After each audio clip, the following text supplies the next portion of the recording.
I wouldn't give up on this right in a hurry. Indeed, I wouldn't.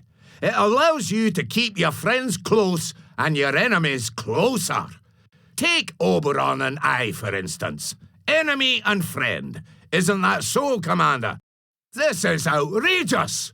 What, now people will have to be educated to reach the pinnacles of politics? You might as well fire the entire cabinet now. Quite outrageous.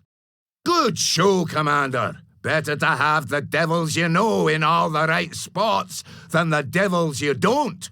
Goodness me, what would you do without old Falstaff on your team, eh? Prospera's proposal is quite insulting, Commander. Does she mean to imply that this ship is filled with incompetence? If so, I hope she counts herself amongst this Bush League. No, this is no good, Commander. I take this as a personal slight. We all perform our tasks to the best of our abilities, and I have no committee deem otherwise. Thank you, Commander. I regard your decision as a personal affirmation that we are all quite capable councillors, and that there is no excuse whatsoever for Prospera's derogatory disposition. On to more relevant affairs of state, I say. I don't know about all this, Commander. Who says tests can't be cheated, committees can't be bought? Better that you make your pick. I haven't seen you go wrong so far. Although I don't see the need at all to have an undead aboard. Like I said, Commander, committees can be bribed as well. Now all those pretty pennies will disappear in their pockets, not yours. Just plain silly, that. That's a done deal, Commander. The choice of the dragon will do for me. So, about Yorick. There's really no chance you can just tell him to pack his coffin and get the hell out. A republic, Commander. Small government. Both have been denied. You may think I despair by now, but nothing could be further from the truth. I simply move on to yet another fault in our political system which I hope to rectify. It is in your power, and your power alone, you see, to make top political appointments. Ambassadors, councillors, ministers, the lot. All may be hand-picked by the Emperor. And needless to say, the amount of back-dealing and bribery going on behind the scenes in order to obtain these posts is staggering. Relinquish this one right, Commander. Let candidates take exams. Let committees appoint them. Then perhaps we'll find more able people, which will, I promise you, benefit both your government and your economy. There's gold in this, Commander. A republic, Commander. Small government. Both have been denied.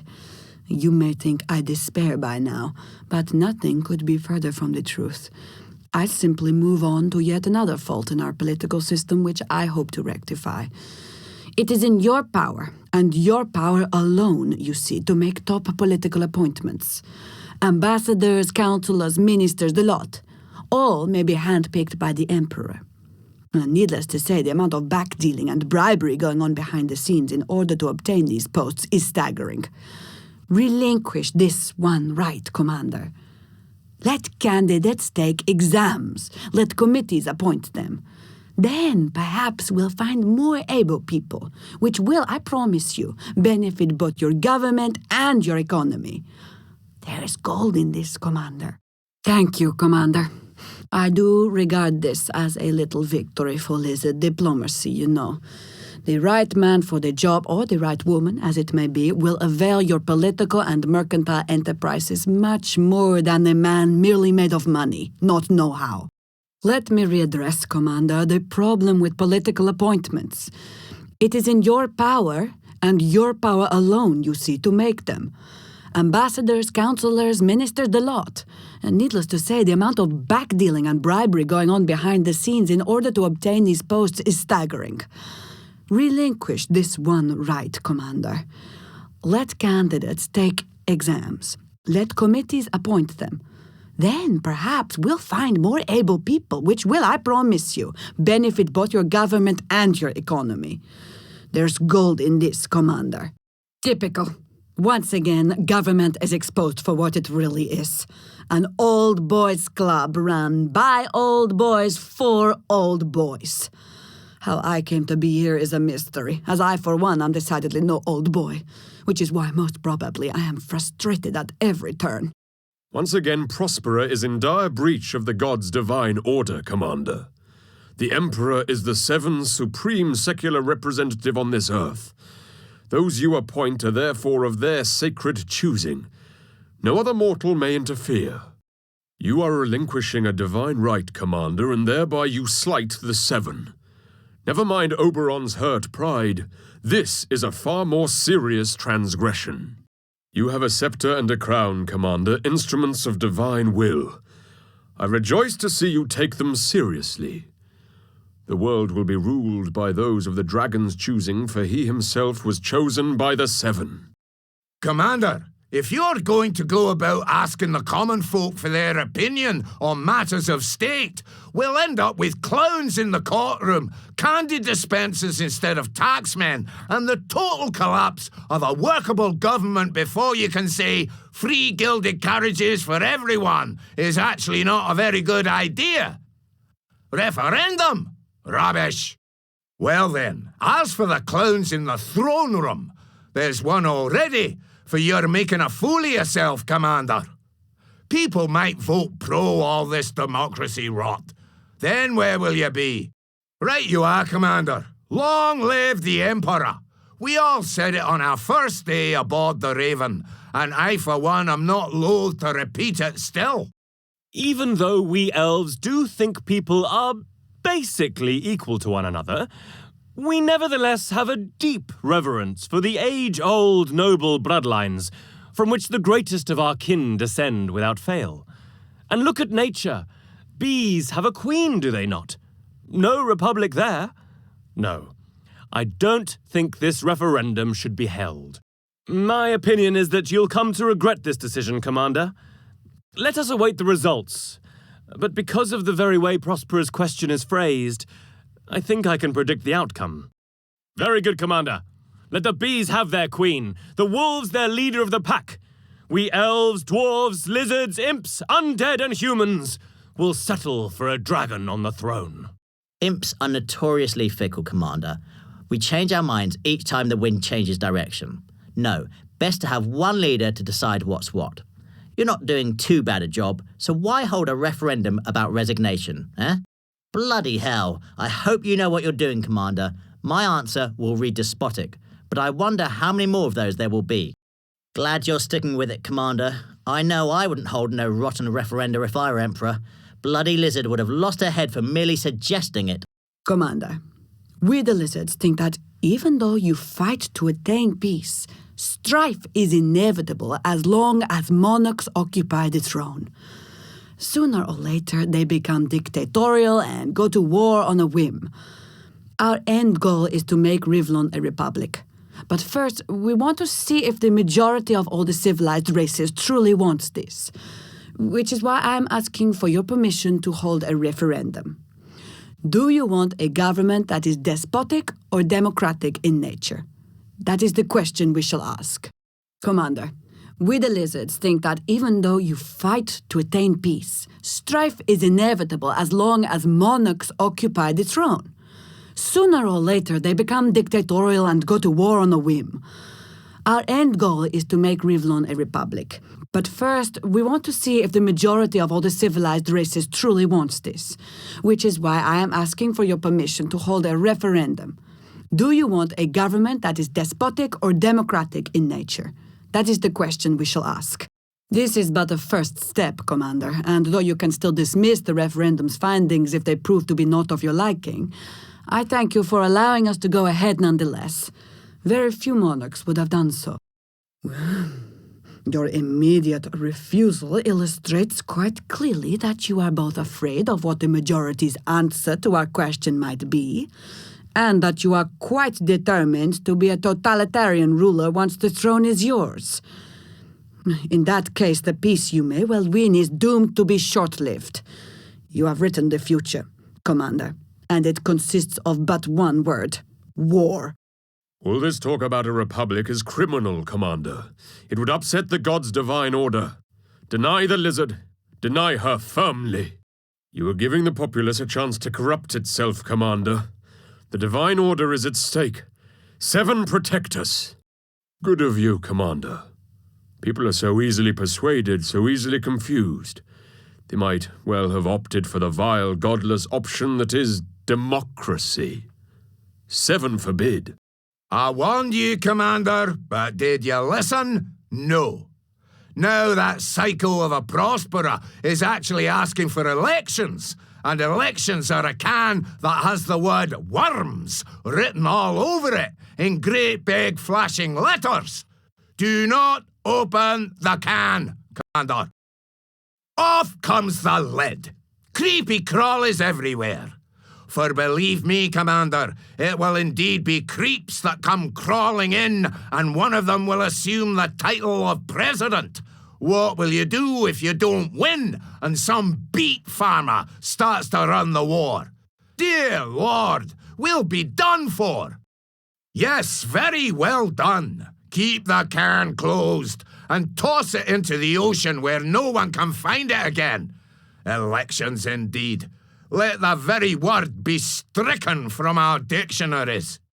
The people's answer was, like I said, quite predictable. And now it's a pony-sized pickle we're in. My stance, however, remains unchanged, and I maintain there is no dishonor in simply dismissing the result of this referendum. If you are determined to go on with Prosper's reforms, I cannot stop you, Commander. But I think it's a dangerous game you're playing, especially in these times of war. If one of your half-brothers or sisters wins the war, you may rest assured they will never consent to a republic. Very wise of you, Commander. Many people will be a bit agitated for a while, but that'll pass, especially when reports of new victories reach their ears. To war then, Commander, for your sake, as Emperor. First she wants a referendum, and now she demands elections. What is it with Prosperer, Commander? Does she think we have nothing better to do than fill in silly questionnaires? She had her fun, now let's get back to business. We quarrel, you decide, and that's it. Hold on to your hats, lads, a storm is coming. You're crazy, Commander. Deranged. What if an imp wins? It'll be the end of the world. Ah, the madness has passed. Everything goes back to normal. Quickly, someone say something silly so we can have a good shouting match and the Commander here can do as he bloody well likes as usual. Do you want a government that is despotic or democratic in nature? That was the question, Commander, and the results of our referendum have just come in. As a Republican, I am very glad to announce that a slight majority of the populace answered with the word democratic. Their will is clear. They want a president chosen by the people for the people. So will you grant them their wish, Commander? Will you allow us to organize elections? Do you want a government that is despotic or democratic in nature? That was the question, Commander. And the results of our referendum have just come in. As a Republican, I am very glad to announce that a slight majority of the populace answered with the word democratic. Their will is clear. They want a president chosen by the people for the people. So will you grant them their wish, Commander? Will you allow us to organize elections? Fantastic, Commander. Every man and woman in the realm, including you, is eligible to be a candidate. So soon we shall see who will be the first president of Rivellon. Oh, these are exciting times indeed. A republic is about to be born. Oh, there we have it. It was all fun and games when a republic was but a theoretical concept. But now that reality comes knocking at the door, you pretend to be out of the house. The dragon remains a dictator. I should have known. You've been gambling with your gods-given right to the throne, Commander, but you may hold on to it yet. Stay true to the Seven. They gave you an empire, but it is not yours to give away. The gods themselves have bestowed onto you the greatest honor in life, to rule over all men and all beasts as you see fit. To throw this gift back in their hallowed faces is a most heinous ingratitude, Commander, a sin beyond compare. I am relieved you have come to your senses, Commander. The will of the people is the will of the devil, for only your will has the blessing of the gods. Commander, even though it is I who won the elections and will take your place for some 5 years when we vote anew, I think you'd be a damnable dumbbell to let slide your sovereignty. Just dismiss these elections. You have that power still. You should not have done this, Commander. Abdication was a stupid thing to do. I, Sir Silvervein, will be a good president, but who will be next? An elf? A dimwit like Oberon? We'll be crying for the return of the dragon sooner or later. You mark my words. What a relief. Certainly I craved the power that would have come with my station, but I am no dragon. I'm not destined to be king. Give me gold, beer, and a good wife. And a presidency I'll gladly forego. Gods protect us, Commander. We hold one election and Falstaff wins. Curious how in some districts 100% of the vote went to him. Curious how in others entire barrels of votes went missing. Is this what the future has in store for us? Duplicitous presidencies? No. I'd rather you remain Emperor, Commander. I truly do. Dear Lord, Commander. May every power that be protect our Green Mother under Falstaff's rule. Prospera may think you have given us a gift, but I know it to be a poisoned one. You are not to be congratulated. You are to be cursed. When the night is at its darkest, dawn must be near. Your emperorship is the sun, Commander. Bless you for dispelling the nightmare that would have been Falstaff's presidency. We have no need of a republic, but a dragon's reign. These last few days have been a horror, Commander. Posters of Falstaff everywhere. Oh, that silly grin. Falstaff for president was the only cry you heard. And I swear there isn't a baby's cheek left in the land unkissed by that damnable dwarf. This charade would repeat itself every few years. Dear me, no, I beg you, Commander, remain our emperor. No, why, Commander, why? I have but one hope now, and that is that the war will last forever. For as long as there is no peace, you remain emperor. It'll take a while yet, no? There's no rush, really. Take a holiday. No need to conquer a country every day. Ha! Take that, Prospera. Wave your precious republic goodbye.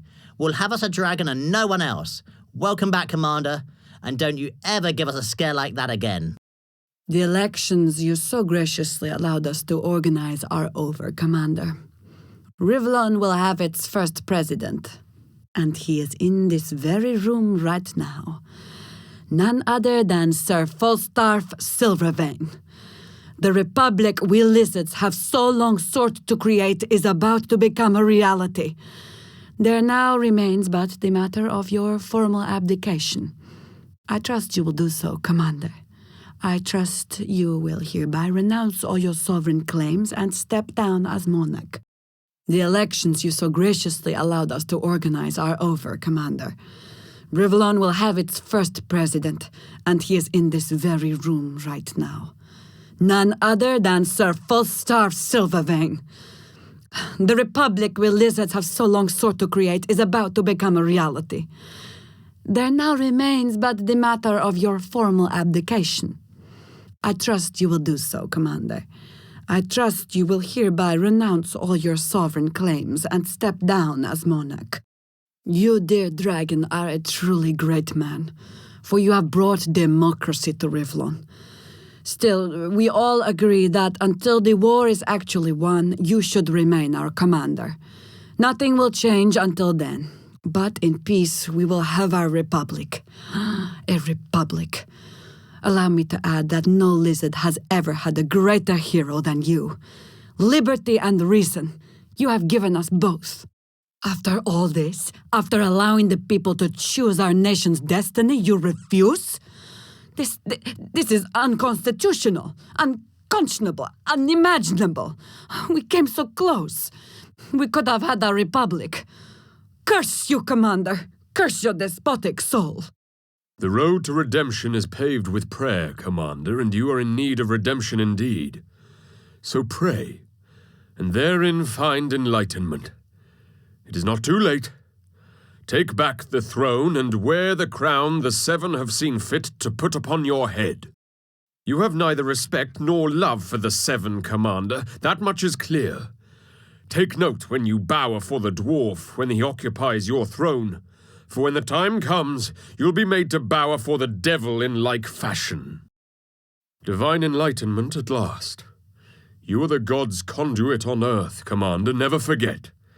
The heathen lizards tried to bring you down and the seven with you, but no power can bend the will of the gods.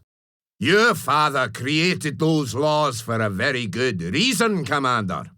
He ran the greatest empire the world had seen until his damnable offspring took it from him. He needed the money, plain and simple. Your old man had his faults, but I'll be damned if he couldn't draft tax laws like the best of us. Too bad you don't take after him in this respect. Not at all.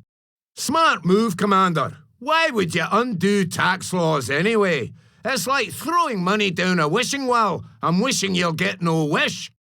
I really don't know why Prospero would bother with such trifles, Commander. No one likes to pay taxes, but the war effort requires a well-stuffed treasury. I'd leave things as they are for now. I don't know, Commander.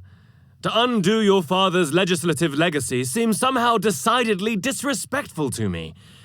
I don't think you should have done this. Great. Isn't it refreshing, Commander, that for once the right decision means doing absolutely nothing, instead of the strenuous labor that usually follows? Dear me, no, Commander. Many of our factories run on government funds. What if they shrink? Our production will stagger. Can't have that. Indeed, we can't. Our industry is like a well-oiled machine, Commander, only the oil is coin instead. Let it flow less affluently, and the machines will wear and tear. Mighty accommodating of you, Commander. After all, a government without tax revenues is like a gunship without ammo. Bloody useless. Commander, you have recently denied us a republic, but there are other matters still to which we would like to draw your attention. The late Emperor, your father, left behind an almost intangible patchwork of laws that all serve but one purpose: to drain the taxpayers' pockets by any means and at every turn. We'd like you to undo these laws. Clear the air. Think how much more effectively the government could work if it wasn't shackled by so many obscure rules and legislations. And that would be a tremendous payoff. Commander, you have recently denied us a republic, but there are other matters still to which we would like to draw your attention. The late Emperor, your father, left behind an almost intangible patchwork of laws that all serve but one purpose: to drain the taxpayers' pockets by any means and at every turn. We'd like you to undo these laws. Clear the air. Think how much more effectively the government could work if it wasn't shackled by so many obscure rules and legislations. That would be a tremendous payoff. Consider those laws scrapped, Commander. We'll clear the charters of all their cobwebs and undoubtedly see a welcome increase in government efficiency. Those laws are nothing but insidious ways of cheating the populace, Commander. We ask them for taxes so we can run an empire, but they get no honesty, no exploitation in return. I had thought Falstaff capable of such things, but not you. Just as people must offer prayer and donations to the gods, so must they pay their respects to the government by means of taxes, Commander.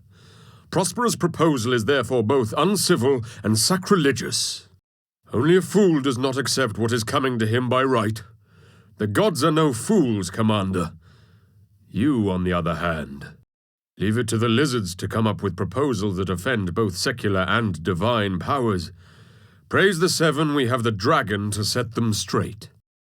So first the lizards cheat us out of a multitude of tax income, and now they want to put a host of civil servants out on the street, jobless and penniless.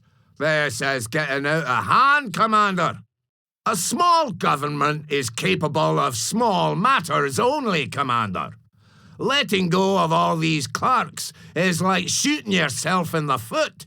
Right on, Commander. I've many a friend and informant in the civil service. Only fair to look out for their welfare. Seems a bit cynical to me, Commander, to consciously remove the ability for a servant to do his work, only to let them go afterward, claiming there's nothing left for them to do. I'm sure they can make themselves useful by some other means. It wasn't even necessary to fire these officials, Commander, so doing so nonetheless has a distinct air of cruelty to it, which quite displeases me. Very kind of you, Commander. We can afford to keep these functionaries, I think. What's a few thousand more officials anyway, in a realm of millions of people? Prospera's proposal may spare us large amounts in salaries, but you'll see unemployment figures rise. So what's the benefit here? Quite frankly, I see none. Bah! There we go. There will be even more queuing at the soup kitchens now. What? As if I'd pass on free soup. Excellent, Commander. Wasn't it smart of me to think of unemployment rates? More than fantasies about cannons and combustions going on under this hat. Oh, yes. Commander, we have untangled the complex puzzle that was your father's set of taxation laws, and this has done wonders to unburden our law books of countless abstruse chapters. So wondrous was the result, in fact, that we may now unburden ourselves of many a functionary whose tasks have become obsolete. Now, not only will this make the civil service slimmer and more streamlined, it will entail a large cut in wage and salary charges as well. Good news all round, I say. Commander, we have untangled the complex puzzle that was your father's set of taxation laws, and this has done wonders to unburden our law books of countless abstruse chapters. So wondrous was the result, in fact, that we may now unburden ourselves of many a functionary whose tasks have become obsolete. Not only will this make the civil service slimmer and more streamlined, it will entail a large cut in wage and salary charges as well. Good news all round, I say. Wonderful, Commander. If we lizards couldn't get a republic, a smaller and more efficient government would have to do instead, and this at least we have achieved. Thank you. To make changes to political structures is notoriously difficult, and we couldn't have done it without your support. How are we supposed to run an efficient government if it is as bloated as a toad? Once again you foil our plans, Commander, and it is all getting rather disheartening. The government can't have enough civil servants, Commander, just like the church can't have enough priests. It's quite simple, really. It goes to show how popular they both are as institutions. The bigger the better. The more the merrier. Simple. Really, Commander, less is more, is it? I've always found that to be utter nonsense. There's not one god, there's 7. Strength lies in numbers much more than it does in so-called efficiency. Poor Prospera was out of her depth, Commander. She clearly has little understanding of the workings of government. Best to say nothing more about it and move on.